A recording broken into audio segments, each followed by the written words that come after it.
राधा राधा जय श्री राधा, राधा राधा जय श्री राधा, राधा श्री राधा,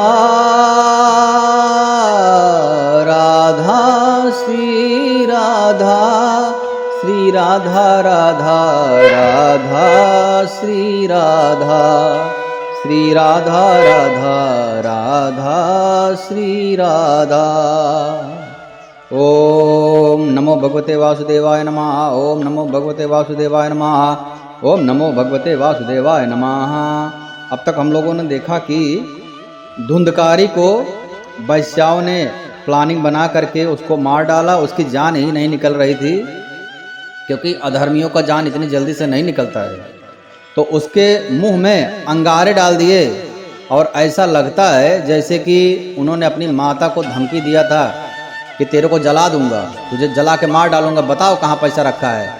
भगवान ने यह बात सुन ली, इसीलिए वो तो धमकी दिया था, यहाँ पर प्रत्यक्ष अब जिनसे यह बहुत बड़ा प्रेम करता था, इसको लगता था कि वैश्याएं ही मेरे लिए भगवान है, मेरी माँ से बढ़कर है, यही मुझे बुढ़ा हो जाऊंगा तो यही मेरा पैर दबाएंगी, यही मेरे पानी देंगी, ठीक है, यही मेरे को गरम गरम जो है पूड़ी खिलाएंगी। अब वही गरम गरम आग का लावा उनके मुंह में भर दी वो लोगों ने। छटपटा कर जो है जान निकल गया और सारा मालताल लेकर इधर उधर भाग गए। और कोई पूछता था कि भाई तुम्हारे जो है जो धुंधकारी थे, तुम्हारे परम पति परमेश्वर कहाँ गए?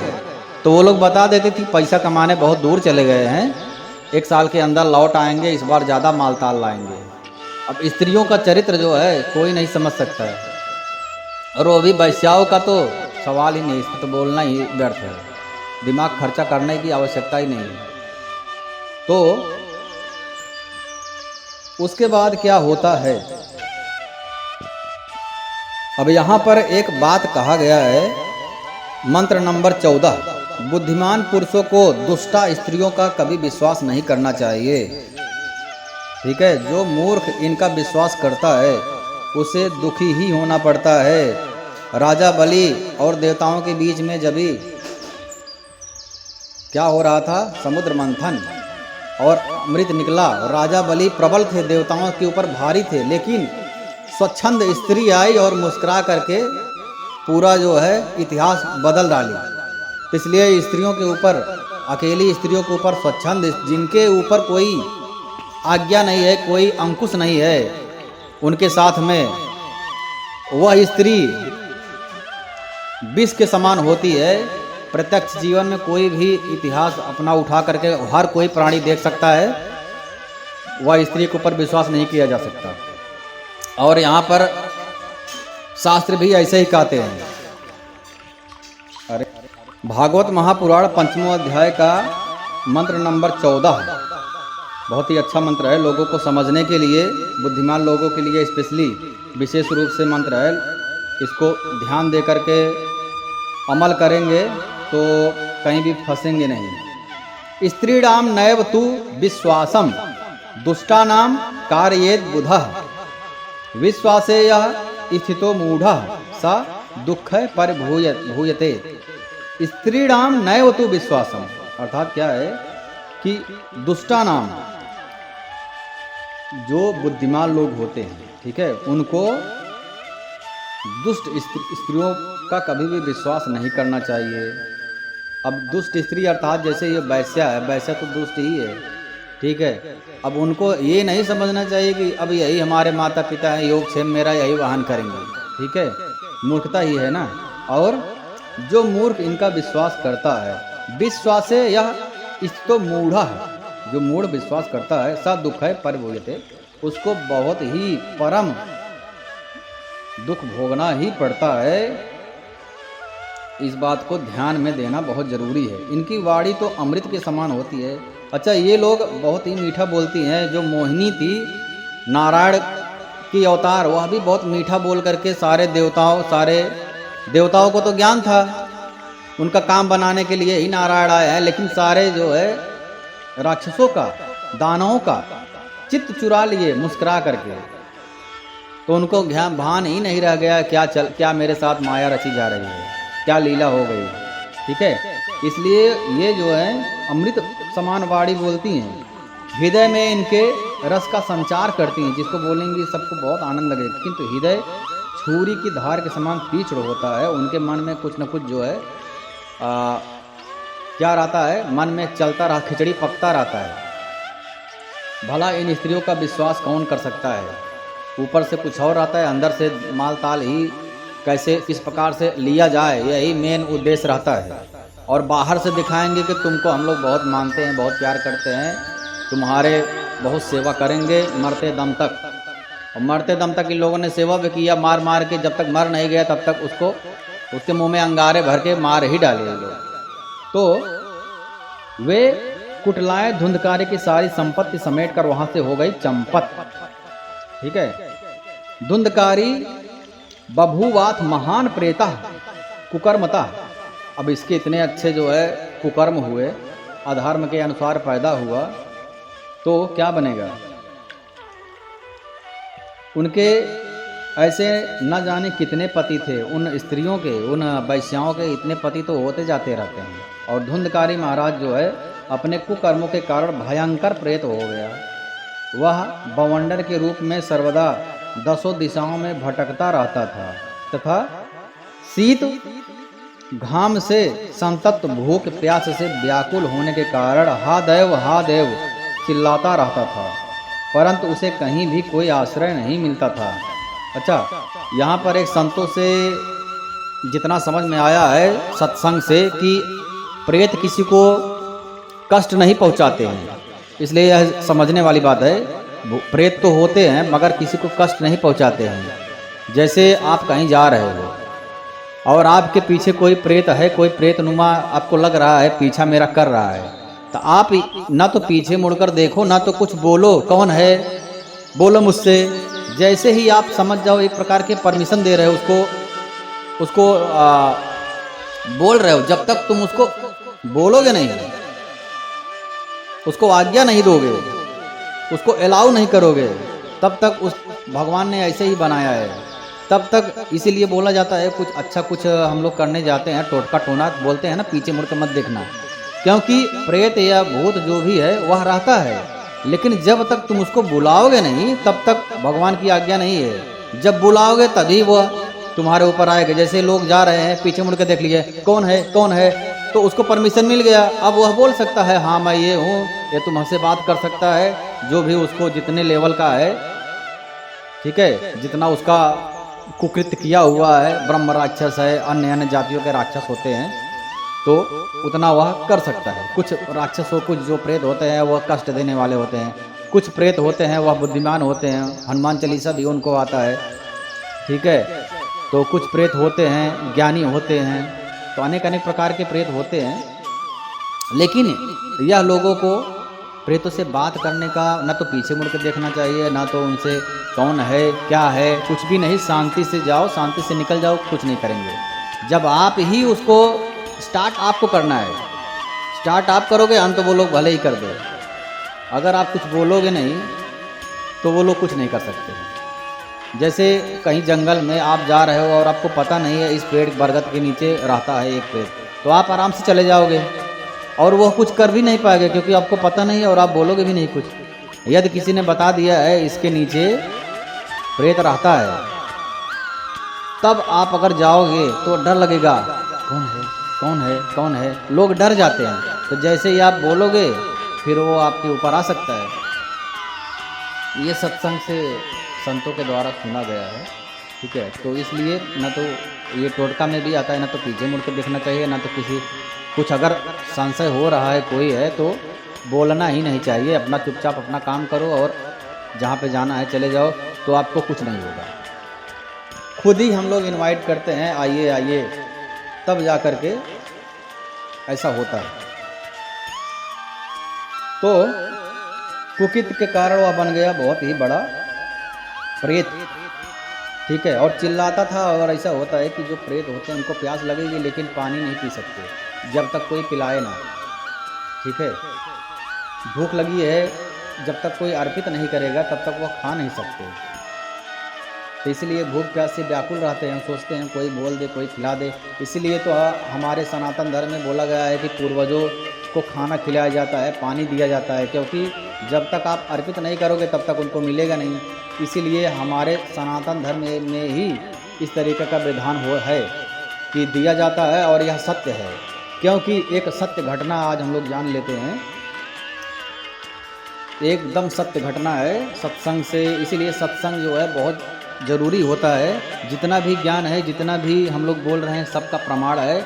और अभी कलयुग की घटना है। हनुमान प्रसाद पोद्दार जी, आप रामचरितमानस उठाकर देखोगे, उसके नीचे ही गीता प्रेस जो है उसमें लिखा जाता है, नीचे हनुमान प्रसाद पोद्दार द्वारा टीकाकरण, वही जो है उनको भाई जी कहते हैं।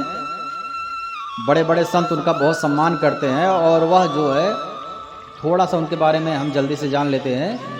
उनकी माता जी को आदिशक्ति का स्वरूप बताया जाता है। ठीक है, ये कलयुग की घटना है। ऐसा नहीं कि द्वापर और त्रेता की है, आधा कहानी आधा फसाना नहीं, पूरा सत्य घटना है। ठीक है, कहीं भी जाकर के पता कर सकते हैं। आदिशक्ति उनके माता जी को कहा जाता है, और उनसे उत्पन्न हुए थे हनुमान प्रसाद पोद्दार जी उर्फ भाई जी महाराज, परम पूज्य महाराज। तो इनके बारे में एक कहानी हम लोग जानते हैं कि ये जो है मुंबई में आए नौकरी करने के लिए, मुंबई में आए नौकरी करने के लिए, और संत थे। क्योंकि अब इनकी माता ही, अगर माता के ऊपर आदिशक्ति का जो है आशीर्वाद है, उनका ही रूप है, तो अब उनका पुत्र कैसा होगा, परम भक्त। लेकिन मुंबई में आए, मुंबई है माया नगरी, यहाँ पर नौकरी करते थे, जॉब करते थे, ऐसे ही जीवन चलता था। लेकिन इनका मन जो है हमेशा ये माला लेकर के एकांत की तलाश करते और सुमिरन करते। जो भी इनका मंत्र होगा, मंत्र नहीं बताना चाहिए, जो भी मंत्र होगा उसका सुमिरन करते थे। ठीक है, तो एक दिन यहीं चौपाटी, गिरगांव चौपाटी बहुत फेमस है, लोग जाते हैं। एक दिन चौपाटी में बैठे थे एकांत में, जहाँ पे कोई ना आए, अपना बैठ के सुमिरन कर रहे थे मंत्र लेकर के। और एक आदमी इनके पास आकर के खड़ा होकर देख रहा था। तो ये मंत्र करते हुए, अब होता है कोई देख रहा है तो ध्यान में जाता है, तो देखे कि ये तो मुझे देख रहा है, कोई बात नहीं, उसको टाल दिए। अगले दिन गए, फिर वो आकर के देखा। ऐसे 3 दिन हुआ। तब इन्होंने, अच्छा, जब तक ये बोले नहीं तब तक वो जो इंसान था वह बोला नहीं। इन्होंने बोला, भाई क्या बात है, आप रोज़ देखते हो मुझे, पहचान रहे हो मुझे, या फिर आप कुछ कहना चाहते हो, या फिर मुझसे कुछ चाहते हो, क्या बात है? तो तब वो बोला कि आप डरना मत, आप मुझसे डरना मत, मैं हूँ प्रेत। सत्य घटना है। तो अब पोद्दार जी महाराज तो एक बार डर गए, क्योंकि डर तो किसी को भी लग जाएगा। लेकिन अब वहाँ पर भगवान की भक्ति की शक्ति काम करता है, विश्वास काम करता है। जैसे मेरे पास शंकर भगवान है, मैं किसी से नहीं डरूंगा, तो आत्मविश्वास आ जाता है। और उसी में जब विश्वास करेंगे तो भगवान परम ब्रह्म भी जो है मदद भी करते हैं। तो पोद्दार जी बोले, ठीक है, आप प्रेत हो तो बताइए क्या कर सकता हूँ मैं तुम्हारे लिए। तो उस प्रेत ने बताया, यह जो है सनातन धर्म की महिमा के उपलक्ष्य में भी है। इस बात को अच्छी तरीके से सुनना भी चाहिए, समझना भी चाहिए, और सनातन धर्म के ऊपर गर्व भी करना चाहिए। उस प्रेत ने बताया कि मैं हूँ प्रेत और मुझे मुक्ति नहीं मिली है, मेरा आप कीजिए। जो हम लोग सनातन धर्म में जो हमारा जो मरने के बाद का जो संस्कार है, वह मेरा आप विधिवत कीजिए, तब जाकर के मुझको मुक्ति मिल जाएगा। और मेरी हिम्मत नहीं थी आपसे बात करने का। यहाँ पर हम लोगों ने पहले भी देखा कि प्रेत कोई भी हो बात नहीं कर सकता जब तक आप स्टार्ट ना करो, प्रारंभ ना करो, उसको ऑर्डर मत दो। उससे बात करने के लिए आप कोशिश करोगे तभी वह तुम्हारे पीछे आएगा। तो पहले पोद्दार जी ने बोला कौन हो, तब उसकी हिम्मत हुई, तब वह बात करना प्रारंभ कर दिया। भगवान की ऐसा ही नियम कानून है, कोई किसी को परेशान नहीं कर सकता है जब तक वह खुद उसको बुलाए ना। तो वह प्रेत बोला कि आप मेरा उद्धार कीजिए, क्योंकि आप भक्त हैं, मैं आपको जानता हूँ, और आप अगर जो भी आपके यहाँ पे क्रिया है आप कीजिए तो मेरा उद्धार, मुझे मुक्ति मिल जाएगी, अन्यथा मुझे मुक्ति नहीं मिलेगी। तो पोद्दार जी ने कहा कि आप कौन से जात के हो? तो उन्होंने बोला कि मैं हूँ, कौन से जात का हूँ, जहाँ पे मरने के बाद जलाते नहीं, उसको पेड़ पे टांग देते हैं, चील कौवा खा लेता है, कोई एक जाति है तो पारसी जाति बोलते हैं उसको, तो वो पारसी था। तो पोद्दार जी ने बोला भाई यहाँ पर तो अलग अलग विधि विधान होता है, अब तुम्हारे पारसी में किस तरीके से मरने के बाद संस्कार किया जाता है ये तो मुझे नहीं पता है।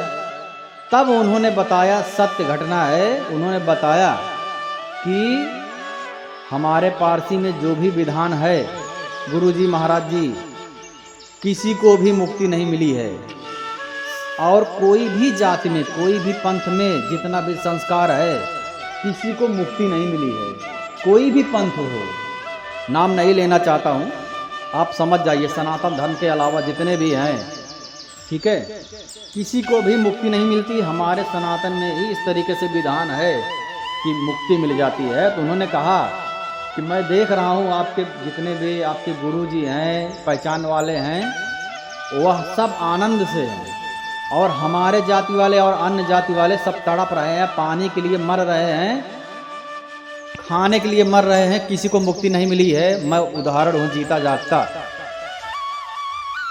तब जाकर के पोद्दार जी ने उनका जो है संस्कार किया, और उसने संस्कार के बाद में भी वह आया और बोला कि बहुत बहुत धन्यवाद आपका, अब मुझे आनंद की प्राप्ति हो, मैं मुक्त हो रहा हूँ। और मैं यह देख रहा हूँ कि आपके जो है परम गुरु जी हैं, आपके सानिध्य वाले जो भी जिनका भी शरीर पूरा हुआ था, वह सब परम आनंद से है, मैं सबको देख रहा हूँ, सबको जान रहा हूँ।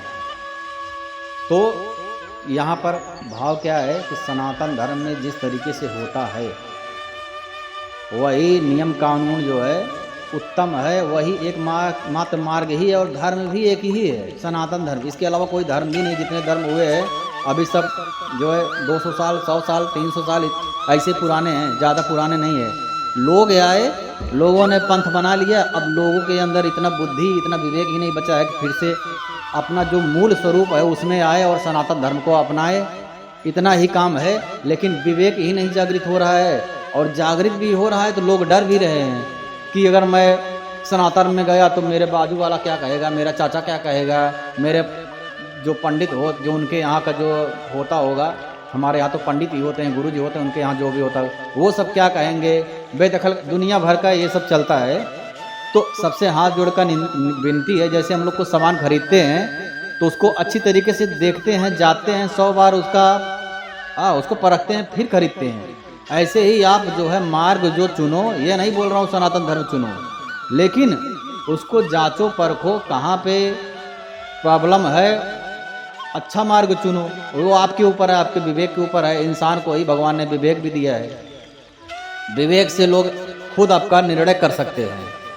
तो अगर आपको कोई एक थप्पड़ मारेगा तो अच्छा लगेगा, बहुत ज़्यादा बोलोगे वाह क्या बात है, आपने तो बहुत अच्छा काम किया, लाओ लाओ इसको खाना दो, कोई नहीं बोलेगा, ठीक है।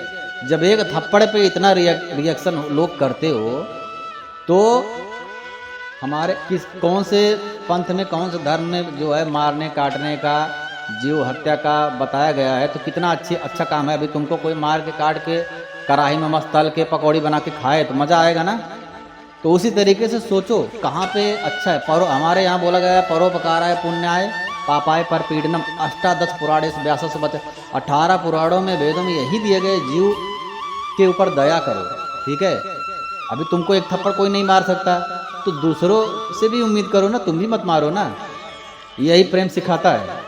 और कोई अगर पंथ हो ऐसा सिखाता हो, और भी देख लो, जांचो परखो, जो अच्छा हो उस पे चलो, कहने का भाव यह है। नहीं तो मरने के बाद में ऐसा ना हो कि वो जो प्रेत पारसी वाला, ठीक है, वह तड़प रहा था, ऐसे ही तड़पना ना पड़ जाए। बोलो सियावर रामचंद्र की जय। जय राम, जय जय श्री राम, जय श्री राधे।